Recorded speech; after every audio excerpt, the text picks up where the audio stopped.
আলহামদুলিল্লাহ। আল্লাহ পাক রব্বুল আলামিনের দরবারে লাখো কোটি শুকরিয়া যে মহান রব্বুল আলামিন আমাকে আপনাদেরকে জুমার দিনে জুমার নামাজ আদায় করার ইচ্ছায় সমস্ত ব্যস্ততাকে উপেক্ষা করে আল্লাহ তাআলার ঘর জামে মসজিদে এসে জুমার নামাজ আদায় করার সুযোগ আল্লাহ তাআলা করে দিয়েছেন। সেই মালিকের দরবারে শুকরিয়া আদায় করে বলে নেই আলহামদুলিল্লাহ। আরো একবার জোরে সোরে বলি আলহামদুলিল্লাহ। রব্বানা লাকাল হামদ হামদান কাসীরান তাইয়িবান মুবারাকান ফীহি। আলহামদুলিল্লাহ। লাখো কোটি দরুদ ওই মহামানবের প্রতি, যেই মহামানবের দরুদ পড়লে আল্লাহ পাক রব্বুল আলামিনের ওয়াদা, যেই দোয়ার ভিতরে আল্লাহ রাসূলের দরুদ থাকে ওই দোয়াটা আল্লাহ তাআলা কবুল করেন। সুবহানাল্লাহি ওয়া বিহামদিহি।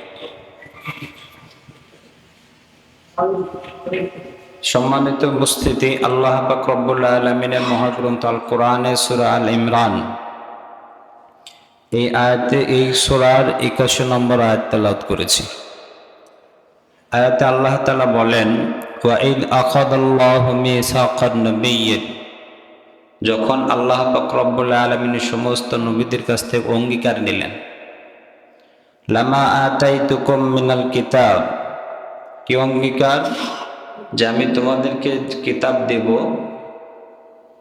যেই যে নবী যে ছিলেন কিতাব দেওয়া, ওয়া হিকমা, এবং এই কিতাবগুলো মানুষের কাছে দাওয়াতের কাছে পৌঁছানোর জন্য যা যা ইলম দরকার আমি আল্লাহ তাআলা ইলম দান করব। সুবহানাল্লাহ বিহামদিহি।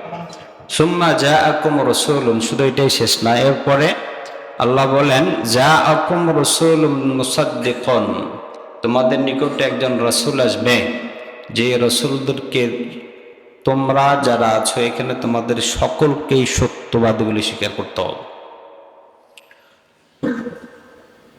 লিমা মাআকুম লা তুমিনুন্না বিহি, শুধু এটাই শেষ না, সত্যবাদী বলেই শেষ না, এর উপরে তোমাদের ঈমান আনতে হবে।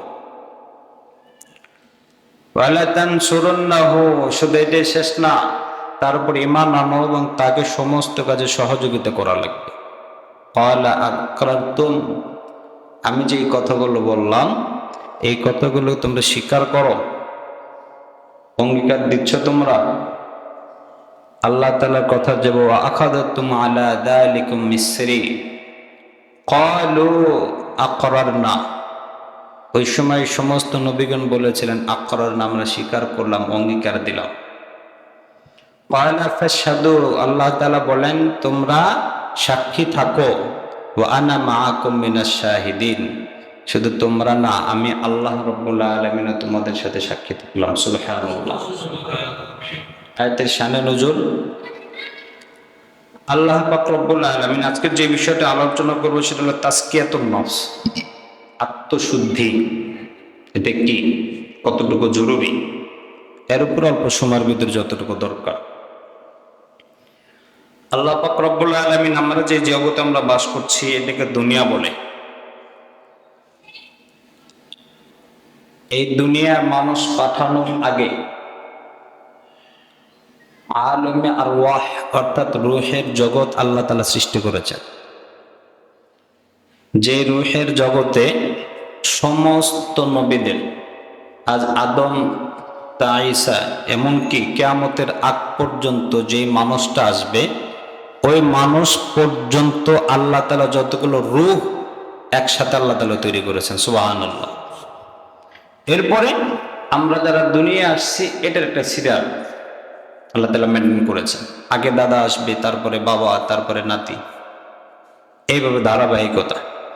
কিন্তু রূহের জগতে আল্লাহ তাআলা সমস্ত রূহগুলোকে সৃষ্টি করলেন, সৃষ্টি করার পরে একটা সমাবেশ করলেন। সমাবেশ করেছেন দুইটা, একটা সমাবেশ জেনারেল সর্বসাধারণ সকলকে নিয়ে, যেই জায়গাতে সমস্ত রূহগুলো সৃষ্টি করার পরে একটা জগৎ আল্লাহ তাআলা সৃষ্টি করেছেন, তৈরি করলেন, যেই জগতে রূহদেরকে বসবাস রাখলেন। এরপরে সমস্ত রূহদেরকে আল্লাহ তাআলা ডাক দিলেন, যে আমি তোমাদেরকে সৃষ্টি করেছি রূহের ভিতরে জান করা, কথা বলার মধ্যে ক্ষমতা আল্লাহ তাআলা দান করলেন। যেই জায়গাতে আল্লাহ তাআলা বললেন আমি কি তোমাদের রব নই, সমস্ত মানুষ ওই জায়গাতে আমি আপনি, আমার ছেলে সন্তান নাতি পুতি, ইহুদি নাসারা, হিন্দু বৌদ্ধ খ্রিস্টান, ফেরাউন হামান নমরুদ, যতগুলো পাপী বর্তমানে আপনার ভারতের মোদি বলেন সবচাইতে সন্ত্রাসী যেটা ফিলিস্তিনের উপরে নিরহ মুসলমানদের যে নির্যাতন নেতানিয়াহু, এও ছিল, তার রূহটা ওখানে ছিল। সমস্ত রূহগুলো এক বাক্য ওই দিন বলেছিলেন বালা, হ্যাঁ আপনি আমাদের রব, আপনি আমাদের প্রভু। এরপরে ওই মানুষদের কাছে আল্লাহ তাআলা ওয়াদা নিলেন যে তোমাদেরকে দুনিয়ায় যখন পাঠাবো, দুনিয়ায় পাঠানোর পরে আমার শরীয়ত থাকবে, আমার বিধিনিষেধ দেওয়া থাকবে, এই বিধিনিষেধগুলো তোমরা মানবা। আমরা বলেছিলাম হ্যাঁ আল্লাহ, স্বীকার করে আসছি। এই মিটিং শেষ, এরপরে স্পেশাল কিছু মানুষদেরকে নিয়ে, কিছু রূহকে নিয়ে আল্লাহ রাব্বুল আলামিন আবার সমাবেশ করলেন। এই জায়গাতে শুধুমাত্র ওই সমস্ত লোকজন, ওই সমস্ত অস্তিত্বগুলোকে আল্লাহ তাআলা জায়গা দিলেন, সুযোগ করে দিলেন, যে রূহগুলোকে আল্লাহ রাব্বুল আলামিন স্পেশালি বানাইছেন নবী হিসেবে, রাসূল হিসেবে দুনিয়ায় পাঠাবেন। ওই জায়গার ভিতরে হযরতে আদম আলাইহিস সালাম থেকে নিয়ে আমাদের নবী মুহাম্মদুর রাসূলুল্লাহ সাল্লাল্লাহু আলাইহি ওয়াসাল্লাম পর্যন্ত প্রত্যেকটা নবী এবং রাসূলকে আল্লাহ তাআলা সমাবেত করলেন। এই সমাবেত করার পিছনে ওই জায়গাতে আল্লাহর পয়গম্বরের সবচাইতে কাছের সাহাবী ছিলেন শাইখুল হাদিসাইন। আল্লাহর পয়গম্বরের সবচাইতে নিকটস্থ দুইজন সাহাবী, একজন হলো হযরতে ওমর আর আরেকজন হলো হযরতে সিদ্দিক আকবর রাদিয়াল্লাহু তাআলা আনহু। আল্লাহ রাব্বুল আলামিন এমন স্পেশাল মিটিং করলেন, এমন সমাবেশ করলেন, যেই জায়গাতে সিদ্দিক আকবরের মতো মানুষ, যেই সিদ্দিক আকবরকে আল্লাহ রাব্বুল আলামিন দুনিয়ার জমিনে থাকা অবস্থাতে প্রথম জান্নাতি হিসেবে ঘোষণা করে দিয়েছেন। সুবহানাল্লাহ। আল্লাহর পয়গম্বরের প্রত্যেকটা বিপদ আপদে সিদ্দিক আকবর সফর সঙ্গী ছিলেন। শুধু তাই নয়, মৃত্যুর পরেও আল্লাহর পয়গম্বর দুনিয়া থেকে চলে গেছেন, তার পাশে আজ অব্দি সিদ্দিক আকবরের কবরটা এখনো তার রয়ে গেছে। হযরত ওমর ফারুক রাদিয়াল্লাহু তাআলা আনহু তার পাশেই শুয়ে আছেন। এত মুহাব্বতের মানুষ, যার ব্যাপারে সিদ্দিক আকবরের ব্যাপারে আল্লাহর পয়গম্বর বলেন লাউ কুনতুম মুত্তাখিযান ওয়ালিয়ান, যদি আমি দুনিয়ার জমিনে আল্লাহ রাব্বুল আলামিনকে ছাড়া অন্য কাউকে বন্ধু হিসেবে গ্রহণ করতাম, তাহলে সিদ্দিক আকবরকেই আমি আল্লাহর পয়গম্বর বন্ধু হিসেবে গ্রহণ করতাম। সুবহানাল্লাহ। এই সিদ্দিক আকবর ওমরের মতো মানুষগুলোর রূহগুলোকে ওই মিটিং এর ভিতরে জায়গা নেই। স্পেশাল সমস্ত নবীদেরকে, রাসূলদেরকে আল্লাহ রাব্বুল আলামিন একত্রিত করে রূহগুলোকে একত্রিত করে বললেন শোনো, এর আগে যে আলোচনাগুলো করেছে রূহের জগতে, ওইটা ছিল সমস্ত মানুষদেরকে, নেতাদের অঙ্গীকার ছিল এক ধরনের, তোমাদের কাছ থেকে যে অঙ্গীকারগুলো নেবে এটা এক ধরনের। ওই অঙ্গীকারটাই আল্লাহ রাব্বুল আলামিন বলতেছেন ওয়াইদ আখাযাল্লাহু মিসাকান নাবিয়্যিন। আল্লাহ রাব্বুল আলামিন বলেন, যখন আমি সমস্ত নবীদের রূহের কাছ থেকে, নবীদের কাছ থেকে অঙ্গীকার গ্রহণ করলাম। কি অঙ্গীকার? সেটা হলো, ও রূহের জগতের নবীরা, ও রাসূলরা শোনো, আদম আলাইহিস সালাম থেকে নিয়ে কিয়ামত পর্যন্ত যতগুলো নবী আল্লাহ তাআলা পাঠাবেন, সকলকে জিজ্ঞাসা করছেন তোমরা একে অপরের প্রতি সত্যবাদী হিসেবে সত্যবাদী সাক্ষ্য প্রদান করবে একজন আরেকজনের ব্যাপারে। বিশেষ করে তোমাদের সবার শেষে আমি আল্লাহ রাব্বুল আলামিন একজন নবীকে, রাসূলকে দুনিয়ার জমিনে পাঠাবো। তোমাদের প্রত্যেকটা নবীর দায়িত্ব হলো, তোমাদের জীবনের দিনের দাওয়াত যখন দিতে যাইবা, একজন আরেকজনের কথা যখন আলোচনা করবা, আমার পয়গম্বর, আমার হাবিব মুহাম্মদ আরবির আলোচনাটা তোমরা করে দিবা। সুবহানাল্লাহ। এটা বলে দিবে, দাওয়াতটা দিয়ে দিবে। যার কারণে আদম আলাইহিস সালাতু ওয়াস সালাম থেকে শুরু করে ঈসা আলাইহিস সালাতু ওয়াস সালাম পর্যন্ত আমার আপনার পয়গম্বরের সত্যবাদিতা যাচাই করে গেছেন, বলে গেছেন পৃথিবীর যতগুলো ধর্মগ্রন্থ আছে সমস্ত ধর্মগ্রন্থের ভিতরে আমার আপনার পয়গম্বরের জীবনী সত্য নবী, তিনি সত্য রাসূল, এটা বলে গেছেন। কিন্তু শয়তানের ধোঁকায় পড়ে আল্লাহ তাআলার কাছে যে ওয়াদা দিয়েছিলাম, ওয়াদাটা ভুলে গেছে। রুহের জগৎ থেকে দুনিয়ার জমিন আল্লাহ তাআলা পাঠাইলেন আমাদেরকে, দুনিয়ায় এখন আছে। এই যে দুনিয়ায় পাঠাইলেন আল্লাহ তাআলা, এখন প্রশ্ন হলো রূহ আল্লাহ তাআলা আগে সৃষ্টি করেছেন নাকি মানুষের দেহ? মানুষের এই বডিটা, এই মানুষটাকে এই সমস্ত দুটো জিনিসের সমন্বয় হয়। একটা হলো রূহ, যেটাকে আত্মা বলে, আর একটা হলো জিসম, শরীর। একটা আর একটার সাথে হয় না, একটা আর একটার সাথে অস্তিত্ব খুঁজে পাওয়া যাবে। যদি কোনো ব্যক্তির রূহটা চলে যায়, লা শাইউন, অর্থাৎ তার ভিতরে কিছু নাই, আর মানে কোনো জিনিস নাই, ও লা শাইউনটাই আস্তে আস্তে এখন ডিজিটাল যেটা আসছে লাশ, এটাকে আর মানুষ বলে না, লাশ বলে। মানুষের দেহের যেরকম ভাবে মাটির তৈরি, এই দেহের যেরকম রোগ হয়, ভালো মুসিবত হয়, জ্বর আসে, ঠান্ডা লাগে, সর্দি লাগে, কিডনি ক্যান্সার যেগুলো হয়, স্ট্রোক হয়, সমস্ত রোগ মানুষের দেহের যেরকম হয়, ঠিক তদরূপ ভাবে মানুষের রূহ যেটা আছে, রূহেরও কিছু রোগ আল্লাহ তাআলা দিয়েছে। রূহেরও রোগ হয়। এই রূহের যতগুলো রোগ আছে, আত্মার যতগুলো রোগ আছে, তার ভিতরে একটা থেকে দুইটা রোগ ব্যাপারে আলোচনা করব। সবচাইতে বড় যেই রোগ, সেই রোগটা হলো রিয়া, অর্থাৎ লোক দেখানো। আল্লাহর পয়গম্বর বলেন, শোনো সাহাবীরা, তোমরা শোনো, তোমাদের পরবর্তী জামানা, তোমরা যেই জামানায় আছো, তোমাদের পরবর্তী জামানায় আমি অন্য কোন দিকে ততটুকু ভয় পাই না। তবে আমার বড় আশঙ্কা বড় হয়, এই জামানার মানুষগুলো নিজেদের ছোট ছোট শিরিকগুলো তারা করবে, এইখান থেকে তারা বাঁচতে পারবে না। এই ছোট শিরিকগুলো তার সমস্ত ঈমান আমলগুলো বরবাদ করে দেবে। সাহাবায়ে জিজ্ঞেস করে, ইয়া রাসূলুল্লাহ, ইয়া হাবিবাল্লাহ, মা হুয়া শিরকুল আসগার, ছোট শিরকগুলো কি? আল্লাহর পয়গম্বর ওই জায়গাতে বলেছেন শিরকুল আসগারে আর রিয়া, ছোট শিরক যেটা হলো রিয়া, লোক দেখানো ইবাদত। হযরত আবু হুরায়রা রাদিয়াল্লাহু তাআলা আনহু বলেন, কিয়ামতের ময়দানে আল্লাহ রাব্বুল আলামিন তিনজন ব্যক্তিকে আল্লাহ তাআলা ডাকবেন। এই তিনজন ব্যক্তি, একজন ব্যক্তি থাকবে সবচাইতে বড় দানবীর, ওই ব্যক্তিকে আল্লাহ রাব্বুল আলামিন ডাক দিয়ে বলতে থাকবেন, রে বান্দা, আমি আল্লাহ তাআলার দেওয়া নিয়ামত, আমি আল্লাহ তাআলার দেওয়া জবান, আমি আল্লাহ তাআলার দেওয়া হায়াত, আমার দেওয়া সুস্থতা, আমার দেওয়া জবান, আমার দেওয়া চোখ, সব কিছু আমি আল্লাহ তাআলা তোমাকে দিয়েছিলাম। বিনিময়ে তোমার কাছ থেকে আমি যে রূহের জগতে অঙ্গীকার নিয়েছিলাম, আমার দুনিয়ার জমিনে যতদিন বেঁচে থাকবা ততদিন পর্যন্ত আমার দিনের উপর অটল থাকবা, খবরদার শিরিক করবা না। তোমাকে যেই দিয়েছিলাম, অর্থ দিয়েছিলাম, সম্পদ দিয়েছিলাম, তুমি তো দুনিয়ার জমিনে দানা বলেছিল, এখন তুমি আমাকে বলো আমার জন্য তুমি কি নিয়ে আসছো? ওই বান্দা বলতে থাকবে, আল্লাহ, আমি তো দুনিয়ার জমিনে ধন সম্পদ দিয়েছিলাম, তুমি তোমার সম্পদ আমি শুধু নিজেই খরচ করেছি তা না, তোমার দিনের খাতিরে, দিনের জন্য আমি বান্দা হিসেবে দিনের জন্য যতটুকু খরচ করা দরকার খরচ করে দিয়েছি। শুধু আমার নিজের খাইছি, পড়ছি, ঘুরছি, বাড়াইছি, এটাই শেষ না, তোমার দিনকে এলায় কালিমাতুল্লাহর জন্য টাকা পয়সা খরচ করেছি, দান করেছি। আল্লাহ রাব্বুল আলামিন বলতে থাকবেন, শোনো বান্দা, ওই দুনিয়ার জমিনে যেই দান খয়রাত করেছিলা, এই দান খয়রাত গুলো আমি আল্লাহ তাআলাকে সন্তুষ্ট করার জন্য ছিল না, বরং ওই দানগুলো ছিল মানুষ যেন তোমাকে বড় দানবীর বলে, এই কারণে দান করেছিল। এই রোগটা রূহের, আত্মা, এটা মানুষের দেহের রোগ না।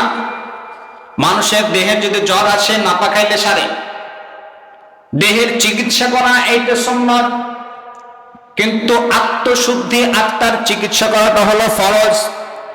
যদি কারো আত্মায় কোনো রোগ থাকে, ওর কোনো আমল আল্লাহর দরবারে কবুল হবে না। এই বান্দা যদি তাহাজ্জুদ নামাজ পড়ে, তাহাজ্জুদ নামাজের ভিতরে যদি লোক দেখানো চিন্তা ভাবনা থাকে, ওই বান্দার জবানে দেখবেন কোনো কথায় কথায় যখন আলোচনা আসছে, আমি তাহাজ্জুদ পড়ি, আজকে 4 রাকাত পড়েছি, হুজুর 3টে বাজে উঠেছি, আমি আজকে হুজুর 4টে বাজে উঠছে, হুজুর ওই সময় তাহাজ্জুদ হবে কিনা, আমি এই সময়তে উঠেছি, এতবার সুবহানাল্লাহ পড়েছি, জিকির করেছি। এই যে কথা বলে আসছে, এগুলো সবগুলো রিয়া থেকে আসছে। ইবাদত করতে হবে কার জন্য, জোরে বলেন? একটু জোরে বলেন, কার জন্য ইবাদত করব? একমাত্র আল্লাহ তাআলার জন্য যদি ইবাদত করা হয়, দুনিয়ার মানুষ খুশি হোক আর না হোক, দুনিয়ার মানুষ জানুক আর না জানুক, তাতে আমার কিচ্ছু যায় আসে না। আমার তো চিন্তা ভাবনা থাকবে আমার মালিককে খুশি করা। আমার চিন্তা ভাবনা থাকবে কিয়ামতের মাঠে যেন বলতে পারি, গো মালিক, আমাকে যে নিয়ামত তুমি দিয়েছিল, সুস্থ রেখেছিল, বিনিময়ে শেষ রাত্রিতে জাগরণ হয়ে হয়ে আমি আল্লাহ বান্দা তোমার কুদরতি পায়ে সিজদা করেছি। সুবহানাল্লাহ। আমার ভিতরে যদি লোক দেখানোর চিন্তা ভাবনা থাকে, মানুষ বড় আমেল বলবে, অনেক বড় আল্লাহওয়ালা বলবে, যার কারণেই তো আমি মানুষকে বলি তাহাজ্জুদ পড়েছি, আমি বলি স্টাক পড়ি, আবাবিন পড়ি। এই সম্পূর্ণ স্টাক, আবাবিন, তাহাজ্জুদ নামাজ পড়া কার জন্য? জোরে বলেন। একমাত্র আল্লাহ তাআলার জন্য খুশি করা যদি হয়, ওই বান্দা দুনিয়ায় মানুষ জানুক আর না জানুক, একটা পর্যায়ে এমন হবে ওই বান্দাকে পৃথিবীর সমস্ত মাখলুকাত আল্লাহ তাআলা তাকে পছন্দ করবেন। সুবহানাল্লাহ। সকলেই ভালোবাসবে। আমাদের চিন্তা ভাবনা, নামাজ রোজা যাই করি, একমাত্র আত্মার রোগ সবচাইতে মারাত্মক। এই রোগটা সবচেয়ে বড় যে রোগটা, সেটা হলো রিয়া, রিয়া, অর্থাৎ লোক দেখানো ইবাদত যেটা, এইটাকে আল্লাহর পয়গম্বর শিরকুল আসগর বলেছেন। এই ব্যাপারেই তো পয়গম্বর বলেছে আমার বড় ভয় হয়, কিয়ামতের আগ মুহূর্তে মানুষের ঈমান আমলগুলো শুধু লোক দেখানো চিন্তা ভাবনার কারণে শিরকে জড়িত হয়ে যাবে। আমি কোরআন তেলাওয়াত করেছি, কোরআন তেলাওয়ার উদ্দেশ্য হবে কার জন্য? জোরে বলেন। একটা আল্লাহকে ডাক দেয় বলি আল্লাহ। জোরে বলেন আল্লাহ। কোরআন তেলাওয়াত করব একমাত্র আল্লাহ তাআলার জন্য, দুইটা সিজদা দিব তো আল্লাহ তাআলার জন্য। কালিউবি নামক একটা কিতাবের ভিতরে, বাজারের ভিতরে গোলাম কিনতে গেছেন, গোলাম, মাল্লাহুল মাওলা ফালাহুল কুল, পৃথিবীর সমস্ত মানুষগুলো তার পায়ের নিচে পড়ে যাবে, যেই বান্দা আল্লাহ তাআলার কুদরতে পায়ে সিজদা করে আল্লাহর জন্য নিজেকে মিটায় দেবে। मिटा दो अपनी हस्ती को अगर कुछ मर्तबा चाहो के दाना खाकों में मिलकर गुले गुलजार बनती है।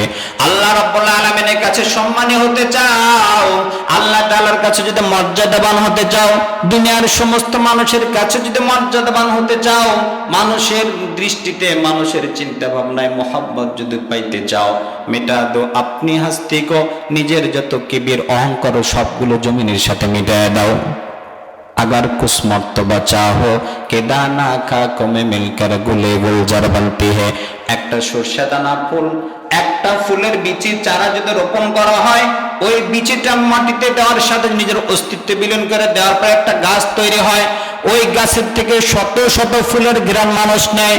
ঠিক তদ্রূপ ভাবে যদি কোনো বান্দা নিজের লোক দেখানো ইবাদত, এই চিন্তা ভাবনা বাদ দিয়ে রিয়াত মুক্ত হয়ে আল্লাহ তাআলার জন্য সিজদা করে, আল্লাহ তাআলার জন্য প্রত্যেকটা উপকার করে, মানুষের খেদমত করে, সৃষ্টির সেবা করে, আল্লাহ তাআলার জন্য কোরআনে তেলাওয়াত করে, আল্লাহ তাআলাকে রাজি খুশি করার জন্য তাহাজ্জুদের নামাজ পড়ে, আল্লাহ তাআলাকে সন্তুষ্ট করার জন্য ইশরাক আবাবিন যাই কিছু করুক, দান খয়রাত যদি আল্লাহ তাআলার জন্য করে, আল্লাহ রাব্বুল আলামিন মান তাওয়াদা লিল্লাহ ফারফাহুল্লাহ, আল্লাহর পয়গম্বর বলেন, যেই ব্যক্তি আল্লাহ তাআলার জন্য নিজের অস্তিত্বকে বিলায় দেবে, নিজেকে বিনয় গ্রহণ করবে, আল্লাহ রাব্বুল আলামিন তার কুদরতি হাত দ্বারা বান্দাকে উপরে উঠায় নেবেন। সুবহানাল্লাহ। পৃথিবীর সমস্ত মানুষ যদি পিছনে টানে, আল্লাহ তুলে বান্দার মর্যাদা বাড়াইতে চায়, পৃথিবীর কোনো ক্ষমতা নাই তাকে অসম্মান করতে পারে। কথা বলেন ঠিক কিনা? আল্লাহ তাআলা যদি চায় কোনো বান্দাকে অপমান করব, লজ্জা দেব, পৃথিবীর কোন মানুষ না এটা ফিরাইতে পারে। হাজারো সিকিউরিটির মাঝে তাকে লজ্জা দেবে। অতীতের ইতিহাস আমাদের চোখের দৃষ্টিতে পড়েছে, জর্জ ডাব্লিউ বুশকে সামনে দিকে জুতা মারছে, এত সিকিউরিটি ছিল, তারপর বেইজ্জতি করেছে। আমাদের সমাজের বর্তমান যে অবস্থা, কিছুদিন পূর্বের ঘটনা, 5ই আগস্টের আগে, নিজের ক্ষমতা বলে মানুষদেরকে মানুষ মনে করত না।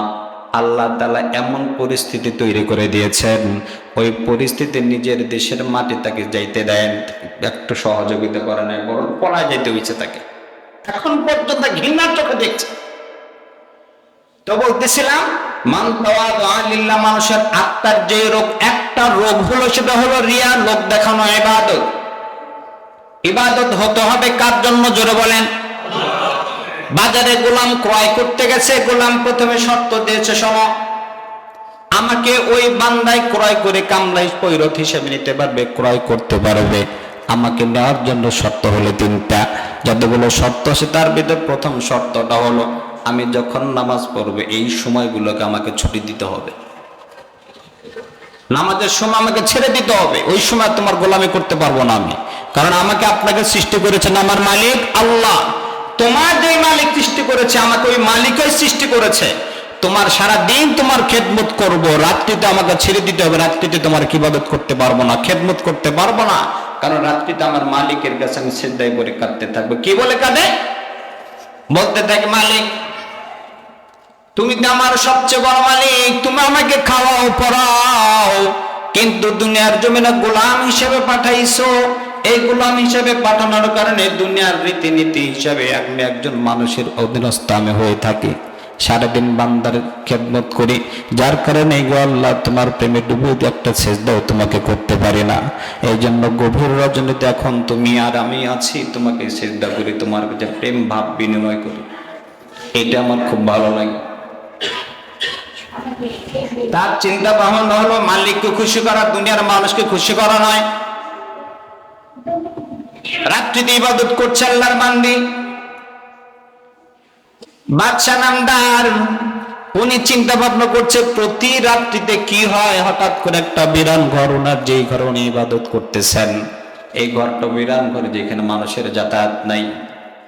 রাত্রিতে ঘুম ভেঙে গেছে, দেখে ওই জায়গা থেকে সরাসরি আল্লাহ তাআলার তরফে একটা আলোর রশি ঘরের ভিতরে পড়তেছেন। সুবহানাল্লাহ, আলোর রশি পড়ছে সরাসরি। কি হয় গিয়া দেখে আল্লাহর বান্দা সিজদায় পড়ে কাঁদতেছে। কি বলে কাঁদে? মালিক সারাদিন যেই বান্দার খেদমত করে এখন তোমার সাথে ভাব বিনিময়ের সময়, তোমাকে মহব্বত করতে পারি না, ভালোবেসে দুইটা সিজদা দেব দিতে পারি না, দিল খুলে তোমার সাথে নিজের মনের ভাব প্রকাশ করতে পারি না। এখন সময় হয়েছে গো আল্লাহ, আমি তোমার সাথে দীর্ঘ সময় কথা বলবো, আমাকে সময়। মালিকে যখন পাশ দিকে দেখে কি অবস্থা, দেখি গিয়ে দেখে আল্লাহর বান্দা সিজদায় পড়ে আছে, কার সাথে যেন কথা বলে। উনি কথা বলার পরের দিন সকালবেলা বান্দাকে আজাদ করে দিয়েছেন, যাও, কারণ তোমাকে রাখার মতো দক্ষতা ক্ষমতা আমার নাই। এখন যদি তোমাকে আমি কোনো কাজ করায় আল্লাহ তাআলার শানে, তোমার সাথে বেয়াদবি হয়ে আল্লাহর কাছে পাপী হয়ে যাবে, ধরা খেয়ে যাবে। বুঝতে পেরেছে? রাত্রিতে তোমার যেই ঘটনা আমি দেখেছি, ওই বান্দা যখন বুঝতে পারছে আমার প্রেম ছিল আমার মালিকের সাথে, পৃথিবীর কোনো ক্ষমতা নাই তাকে জানার, আল্লাহ তোমার সাথে সাথে সাথে সিজদায় পড়ে গেছেন, চিৎকার দিয়েছেন একটা। কি চিৎকার দিয়ে বলতেছেন? আল্লাহ তোমার সাথে আমার প্রেম ছিল, তবে শর্ত ছিল পৃথিবীর কোনো মানুষ জানবে না। যেহেতু মানুষ জেনে গেছে আল্লাহ এই দুনিয়ার থাকতে চাই না।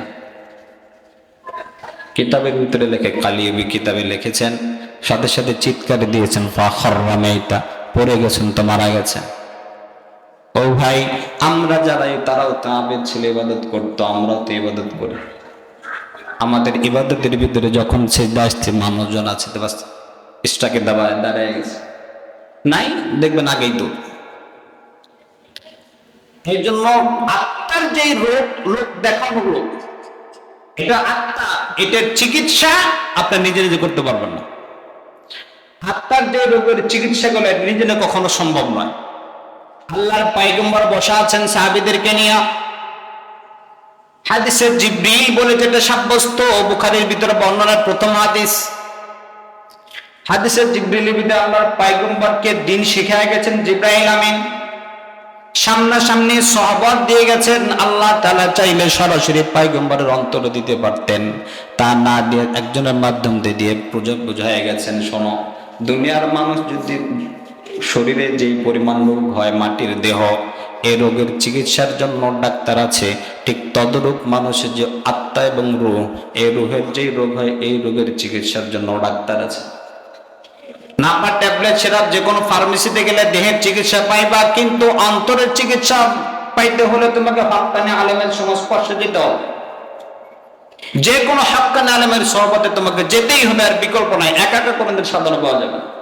যদি পাইতো, আমার আপনার চাইতে সবচাইতে কোটি কোটি গুণ জ্ঞানী ছিলেন ইবলিস,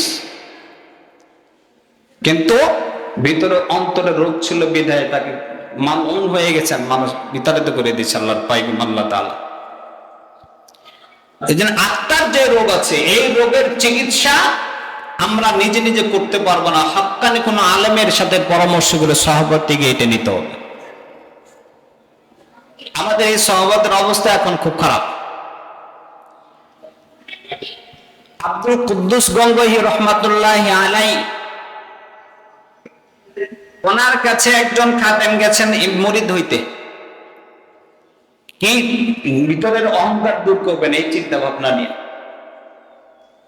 আসরের নামাজের পর আল্লাহর বান্দা মসজিদে বসে আছেন, ঠিক ওই যিনি মুরিদ হওয়ার জন্য গেছেন রোগ দূর করবেন, উনি মসজিদের বাহিরে বসে বসে দাঁড়ায় যতগুলো মানুষ ভিতরে ঢুকতেছে তাদের জুতা সোজা করছে। আমাদের দৃষ্টিতে বড় বুজুর্গ মানুষ মনে হয়, কিন্তু আল্লাহর ওলি বলতেছে ওরা ফিরাও, অরে ফিরাও। কেন আসছে? কেন বলতেছে হুজুর আসছে তো অন্তরে রোগ দূর করবে, ভিতরে অহংকার আছে, রিয়া আছে, এটা দূর করবে। তো বলতেছে রিয়া দূর তো দূরের কথা, আর রিয়ারও বাড়তেছে, এটা বন্ধ করতে বলো। কারণ মনে মনে চিন্তা করছে আমি এটা ফিরে দিচ্ছি, মানুষ ভাবতেছে আমাকে বড় বুজুর্গ ভাববে, এটা তো অন্তরের রোগ, এই রোগটা আরো বাড়তেছে, দূর হইতেছে না। আমাদের ফিকির যারা আছে অল্প কিছুদিন, যারা 3 দিন 4 দিন 3 দিন 3 চিল্লা, সারা জীবনের যে আমল নাই, জীবনের সমস্ত সময়গুলো, অধিকাংশ সময়গুলো গুনাহের ভিতরে কাটায় দিয়েছে। কবিরা গুনাহ, সগীরা গুনাহ, জিনা ব্যভিচারের সাথে জড়িত। অল্প কিছুদিন যাবত তাবলিগ মুবাল্লিগ আসছে, তাবলিগের 3 দিন 1 চিল্লা লাগাইছে, লাগানোর পরে যে আলেমের তুষ্কি লেগেছে, ওই আলেমকে এসে হুজুর চিল্লা দিয়েছেন, সাল লাগাইছে, চিল্লা দিয়ে আসছে। সাল লাগানোর পরে আলেমদেরকে আলেমই মনে করছে না, সে নিজে সবচেয়ে বড় আল্লামা। আর রোগ তো দূর হওয়ার দূরের কথা, রোগ আরো বাড়ছে কিনা জোরে বলেন? রোগ বাড়ছে আরো। যাইতেছি বাবার দরবারে, তো হাক্কানি বলে আলেমের দরবার, আলেমের দরবারে তাজকিয়াতুন নফস আত্মশুদ্ধি করার জন্য গেছি। 1 বছর 2 বছর 3 বছর 5 বছর পর্যন্ত সুবহানাল্লাহ সকালে 12 তাসবিহ 14 তাসবিহ 16 তাসবিহ 8 তাসবিহ যা আদায় করছে প্রতিদিন সকাল বিকেল আদায় করে।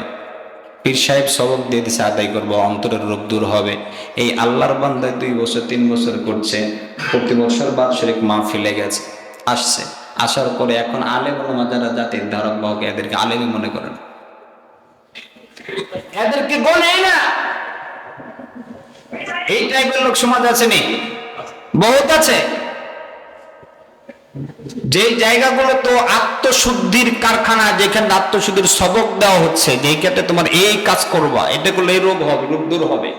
আমার ওই রোগ দূর হওয়া তো দূরের কথা, নিজে আচার ব্যবহার শয়তানের প্রবঞ্চনায় এমন পড়ে গেছে এখন, আমি 5 বছর কোনো পীরের মুরিদ, এরপরে যে হাক্কানি কোনো আলেম যিনি আছেন ওনাকে মানুষ মনে করছি না আমি। আমার প্রত্যেকটা রোগ হবে একমাত্র আল্লাহ তাআলাকে খুশি করার জন্য। দুনিয়ার মানুষ দেখলো কি দেখলো না, এটাতে আমার কিচ্ছু যায় আসে না। আল্লাহ তাআলা আমাদেরকে বুঝ দান করেন, বলেন আমিন। যতটুকু ইবাদত করি, যতটুকু করি, 2 রাকাত নামাজ পড়বো, 2 রাকাত নামাজের জন্য আল্লাহ তাআলার জন্য হয়, মানুষ দেখানোর চিন্তা ভাবনা যেন না থাকে। আল্লাহ আমাদেরকে বুঝ দেন, যেটা বলেন আমিন। দান করছে মাহফিলে 10-1 লাখ টাকা দিচ্ছে, লিল্লাহি তাকবীর, আল্লাহ মারহাবা দিয়ে অস্থির। কেউ দান করতেছে মারহাবা পাওয়ার আশায়, কিন্তু এমনও মানুষ আছে যারা দান করতেছে, লাখ লাখ টাকা দিচ্ছে, ডান হাত দিচ্ছে, বাম হাত জানে না। আমাদের প্রতি বছর, গত বছর তার আগে বিগত 2 বছর যাবত একটা মাহফিল হয় আমাদের এখানে ইমাম পরিষদে, শিবালয় ইউনিয়ন 7 এবং 8 ওয়ার্ডে, বড় বড় আলেমরা আছে এখানে। এই জায়গাতে যতগুলো যাওয়া হয়, এমন মানুষের 10,000 20,000 25,000 50,000 টাকা দিচ্ছে। তে ভাই নামটা বলে দিয়ে বলে না দুটোটা দরকার নেই, লাগবে না। কারণ ওনার ফিকির হলো আমি তো দিচ্ছি আল্লাহ তাআলাকে রাজি খুশি করার জন্য, লোকে দেখে আমার আমলটা নষ্ট করতে চাইতেছে না। এই রোগের অবস্থা কি হয়? রিয়া থাকলে কি হয়?